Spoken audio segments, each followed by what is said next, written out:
President. While the internal market in postal services will be completed by December of this year, many people living in rural areas, and I represent many of those, and indeed many employed in the services in Ireland and in Europe, have real, genuine concerns. Postmen and postwomen play a vital role in Irish life, and I want to take the opportunity to thank them and to pay tribute to them for the role they play, and indeed many times going beyond the call of duty. The postal services, as we all know, is more than an economic sector.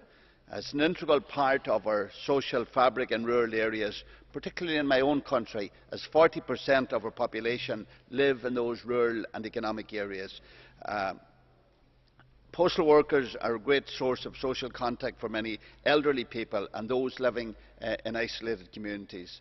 So it is vitally important that the European Commission ensure that the universal service obligation contained in this legislation is fully respected, and I take note of the comment by the Commissioner in relation to the obligation of national regulators.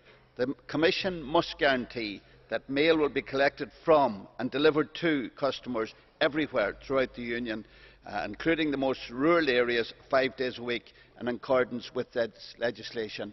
I am pleased to hear the comment from the Commissioner in relation to the Users Dialogue Group, which of course will involve the citizens, businesses, the unions and the Parliament.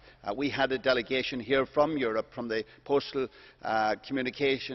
workers some time ago, and I do believe that we have an obligation to represent them and, as importantly, or more importantly, to represent the citizens and ensure that they have the universal service which they had many years ago, long before the developments and the economic developments in the Union. Good night.